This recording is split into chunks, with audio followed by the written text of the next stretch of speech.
Hello and welcome to Decision NYC with Ben Max. I'm Ben Max, your host and the executive editor of Gotham Gazette. The 2021 New York City election cycle is well underway and it's poised to be the most significant municipal election in decades. All of city government is on the ballot, and because so few incumbents are eligible to run for re-election to their current seats due to term limits, New Yorkers are electing many new office holders and the next roster of leadership for our city. There will be a new mayor of New York City elected here in 2021, as well as a new city controller, new borough presidents, many new city council members, and that's not all. A number of incumbents are eligible for and seeking re-election. There's a very crowded and competitive race for Manhattan District Attorney, and still more. Party primaries are set for June, and the general election in the fall will culminate on November 2nd. This is the first full set of municipal elections that will feature both early voting as well as ranked choice voting, a new system that applies only to party primaries and special elections. We'll explain ranked choice voting in a separate show altogether. The city election cycle would be of enormous importance under more usual circumstances, but it's unfolding at a time of great crisis for our city, raising the stakes of the decisions that you, the voter, will make. The new wave of city leadership will quite clearly make or break the city's recovery from the devastation of the COVID-19 pandemic and its impacts on health, families, jobs, education, housing, and much more. And that's not to mention or forget that there were many crises in the city preceding COVID-19 that the next mayor will have to address, sometimes in exacerbated fashion. It's an important time of choosing here in New York City, so we're pleased to bring you this new series of interviews with the candidates running for mayor, as well as interviews with candidates for other offices. These one-on-one conversations will help you get to know the candidates better, learn about their resumes, their backgrounds, their visions for New York City, where they stand on some key issues. We hope this and other interviews will help you sort through your many choices and make an informed decision when it is time to vote. So today's interview, joining me by Zoom, is Quanda Francis. She's a Democratic candidate for New York City Mayor, and we're pleased to have her with us today. Quanda, thank you for joining me. Thank you for having me. So you're running for mayor. Give folks a little bit of an overview of who you are, what brings you to this moment, your past, your resume, and then we'll dig into your platform for mayor of New York City. Okay, so my name is Quanda Francis.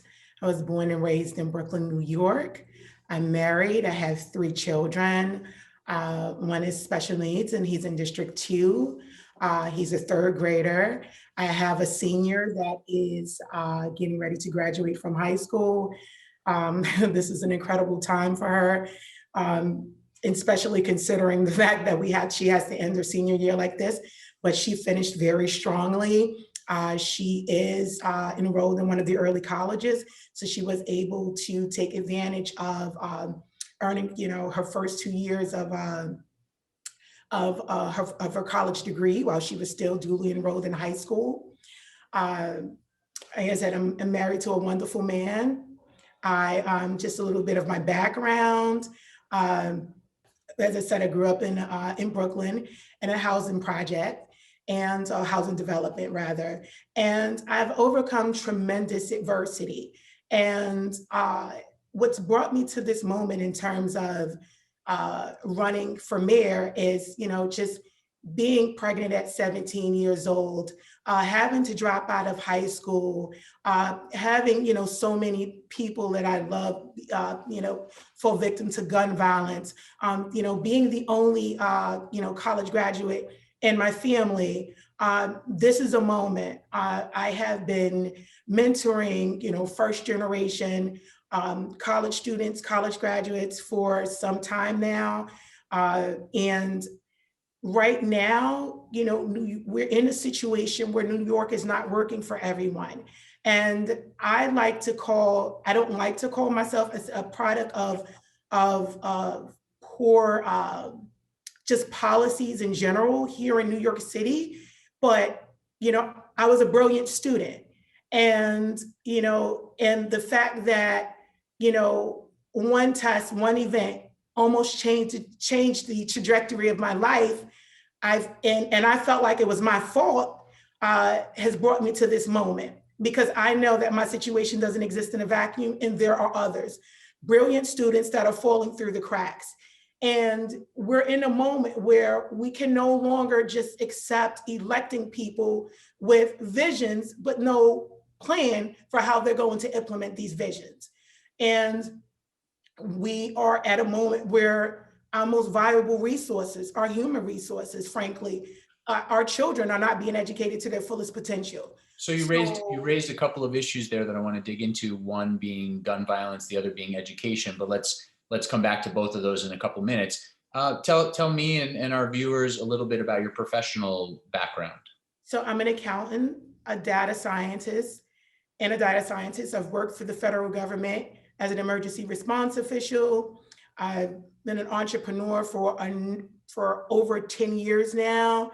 I worked for the New York City Police Department as a crime analyst and researcher.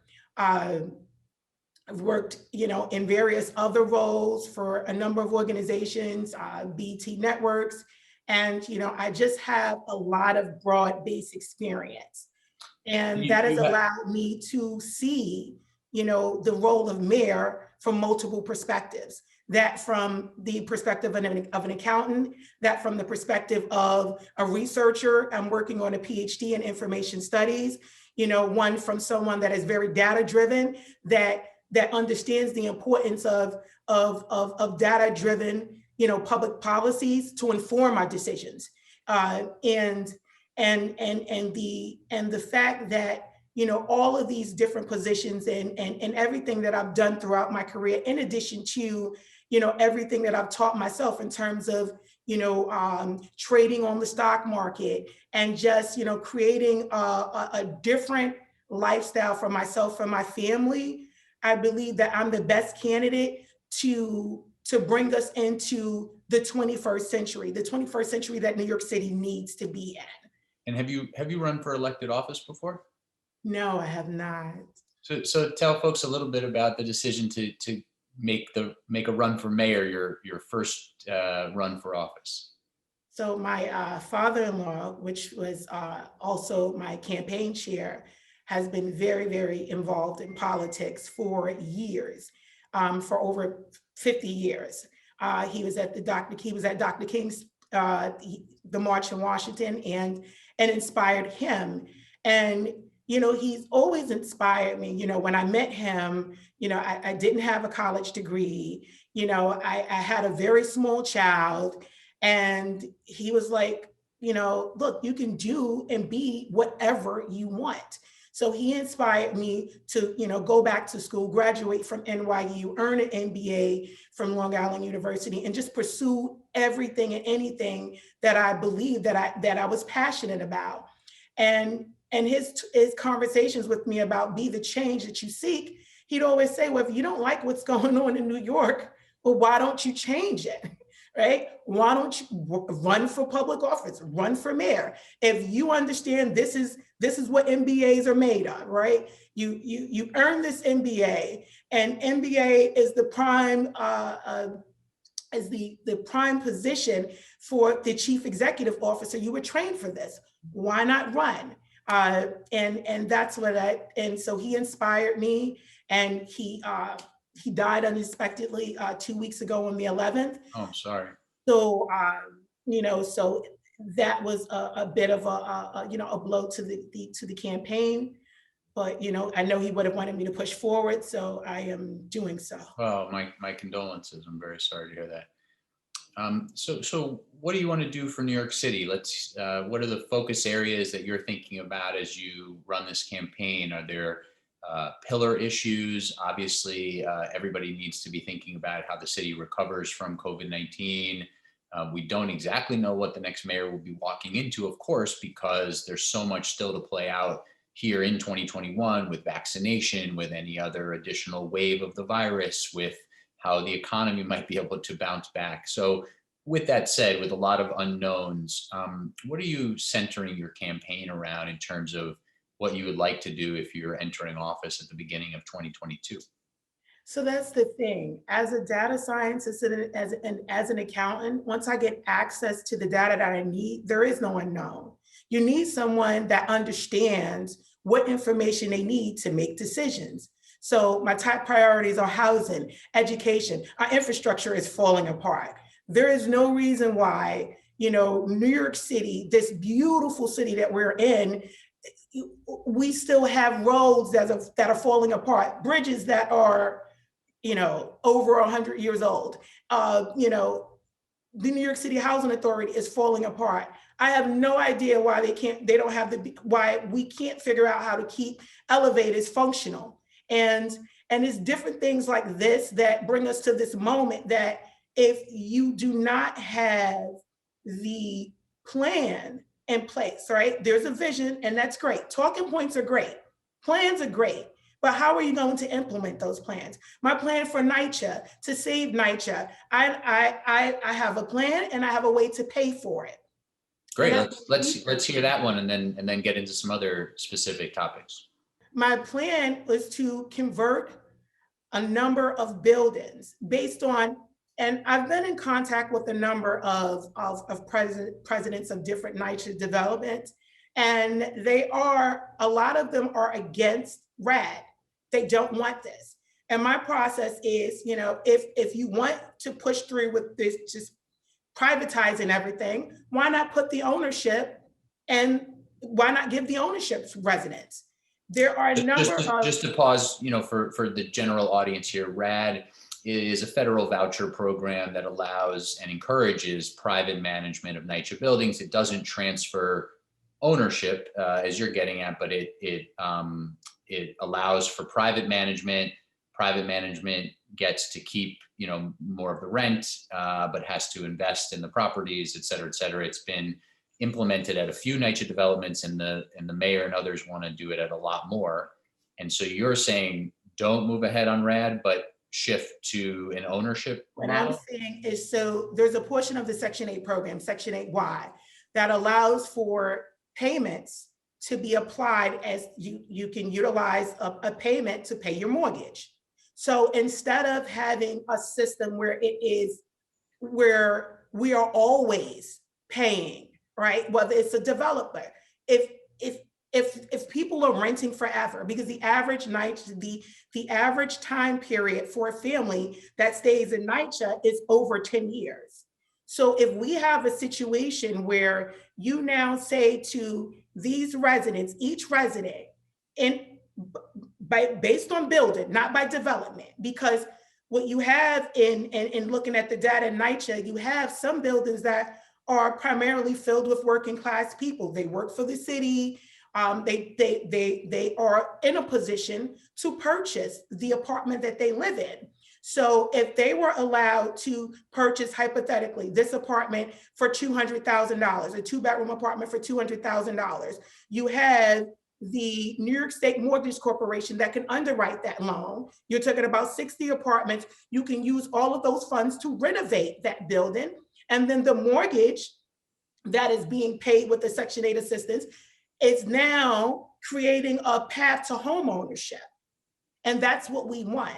We want a path towards self-sufficiency. That's what you want. And research has shown in areas where there's a high level of home ownership, crime is reduced as a result of that.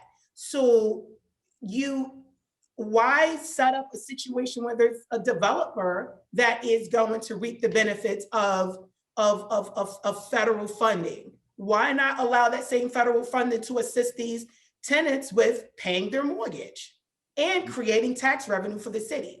Because it is a mortgage. So now you have each apartment that will now generate tax revenue for the city.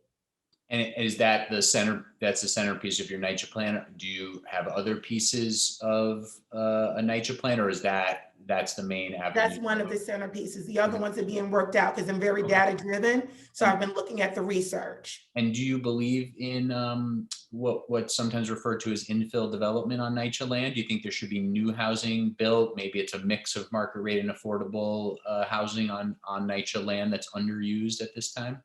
I have to look at the data on that because, we want a community that works for everyone.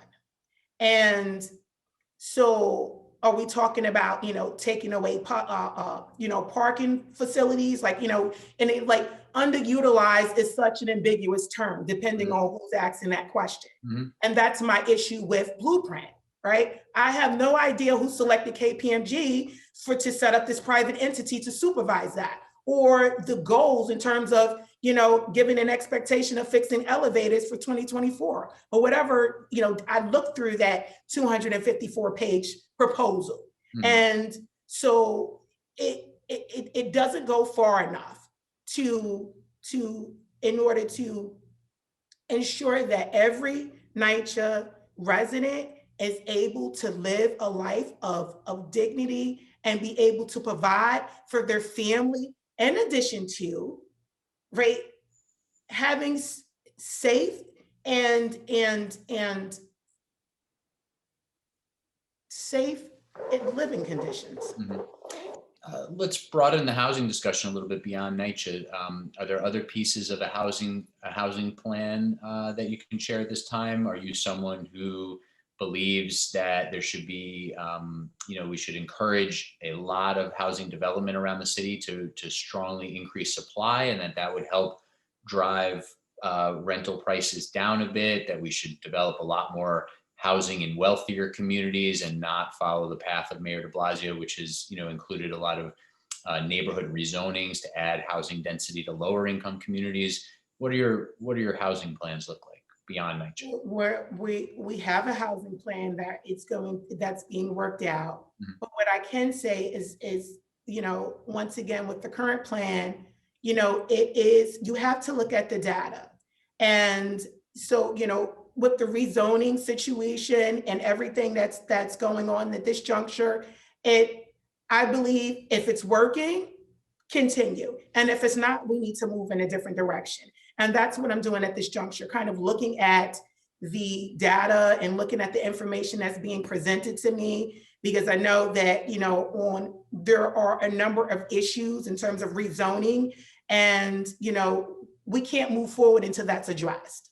What do you think is needed to be done to improve schools in New York City? Obviously, the mayor, this is one area where the mayor has quite a bit of power, given mayoral control of city schools. Obviously, let us know if you think there should not be mayoral control of city schools and the return to some sort of Board of Education model that preceded it, or something different.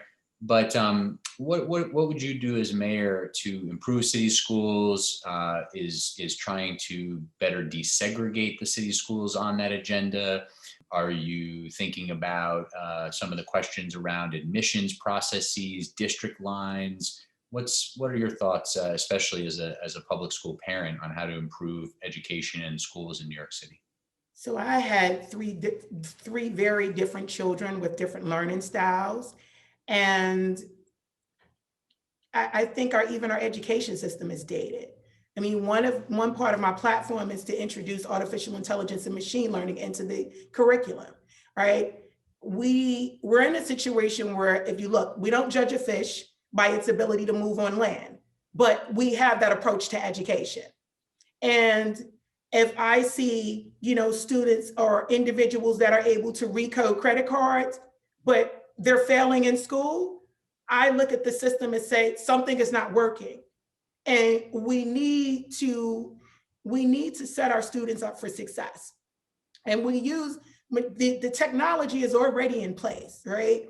If you look at how marketers use, artificial intelligence and machine learning with precision to identify ways to best market to you, right? Why are we not trying to implement that same sort of technology in our education system? And you're saying to use that to sort of individualize education and tailor education. Okay. Yes. Yes. I've heard a little bit of that push from others. Yes. And so, and you think the outcomes there would be what? What would that allow students to do? Well, it's a scalable way and a measurable way to improve student outcomes. Right? Because if we are now tailoring an education curriculum for each student with a personal education plan, so if we look at and we identify each student's learning style, then we're able to offer more targeted instruction for that student based on their learning style. We still have an education system when we're training students as if they're going to work in factories. They're not. And as a result, New York City students are falling behind.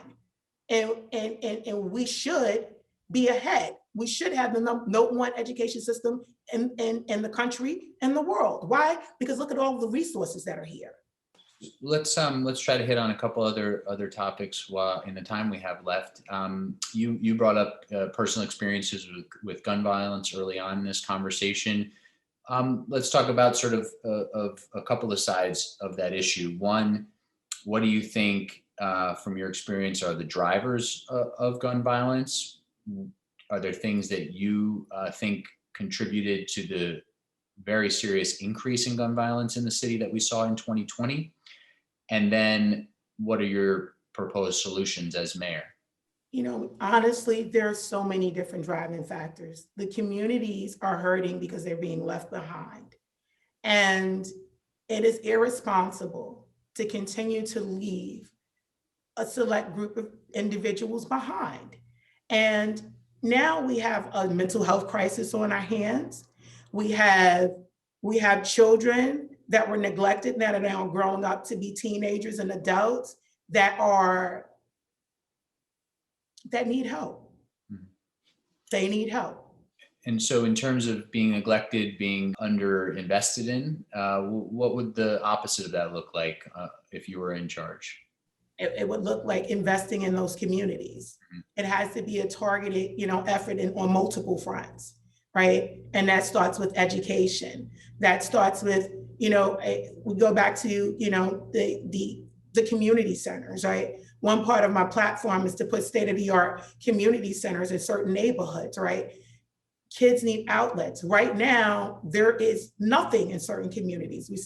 We have food deserts, we have recreational deserts. That's just, there's no investment in these communities. And then we see the gun violence, and that is a result of the lack of investments in these communities, right? That child, the individual that walks around with a firearm was once a neglected child. And we need to get back to the basics of investing in our children. So our children grow up to be adults that can contribute to society. On policing itself, what changes would you make to how the police department is run as mayor? Do you think there needs to be a very serious rethinking of the roles of police officers in our city? Do you think there needs to be a significant defunding of the NYPD? Do you think there needs to be more police presence in certain communities? What's your philosophy on policing and what changes you would make? New York City is a global city. I'll say this. And so the defund the police argument, we're a global city, and I believe the scope and in terms of the operations of the NYPD should change. However, we are a global city, and we need to be protected against the evil that occurred during the 9/11. We also need to ensure that we're protected from cyber incidents, right? Our citizens need to be protected. So policing is not just about policing our communities. It's about keeping New York City residents safe from all harm. And what do you think about, questions related to the sort of day in, day out, police patrols, responses to crime? Are there things you would change around, how the department's presence, the things that police officers are responding to? There's certain conversations around remove police officers from schools, don't have police officers respond to most mental health crisis calls, things like that. Are there changes in that regard? There are a number of changes that I would make. I will say this, the school safety officers that are in the schools are civilians. They're not police officers. They are civilian members of the service. And for some of the students that I've talked to, because I work with thousands of students, for some of them, some of these school safety officers are like family. And let's be serious about this. A lot of them also live in the communities. So a lot of times they are the first, you may look at them as the first sign of it in terms of law enforcement, but for some children, they're the first sign of deterrent. There's someone that they can come and talk to about their day. So and as far as the uniform members of the service is concerned, right? there's a lot with the New York City Police Department that needs to be addressed, right? We have 30 minutes here and we just can't address all of that. But there is a lot systemically that needs to be addressed. And it starts with the top brass, right? It starts with the commissioner. It starts with, everyone that's in leadership. The NYPD has never had a female police commissioner. And I hear after I said in October that, we would, I would be the first candidate to say that I would appoint a female police commissioner. It's, you have a situation where you can't change a systemic situation without looking at the individuals that are responsible for that system, and they're still there. We're in our last couple of minutes, but I do want to quickly follow up on that. What would you say to people who say, okay, what would having a female police commissioner do? What difference would that make? Especially if it's somebody who's come up through the department like the other police commissioners. How would you characterize the difference? Someone that has worked for the police department, is responsible for all of the data that is used by the police commissioner and everyone that's responsible for making their decisions in terms of deployment. I've seen a lot of women that have been marginalized in the department. And I wholeheartedly believe that if some of them were leading the department, we would have a very different New York City Police Department. And that's just me working from the inside. And I'm talking about this from both sides in terms of being from a community that had a heavy police presence. And some people may say, well, why would you go work for the police department? And I say, well, you can't change a system from the outside. If there's facial recognition software that may be utilized in a way that is not appropriate, or pattern recognition software that's being used in a way that's not appropriate, someone has to be on the inside. Someone has to say, this is not right, or it's inaccurate, and we need to look at this a different way. So looking at it from both sides, I believe that there are some amazing women, that have been pushed out of the department that could do an amazing job leading this department. And I wholeheartedly feel like we would have a different one. We're in our final minute. So just two very brief questions. One, when you look at Mayor Bill de Blasio's tenure, we're now in his 8th and final year, you're running to replace him. If you were sort of summing up his tenure, giving him a letter grade, what would it be? I mean, I'm going to be fair and I'm going to say D.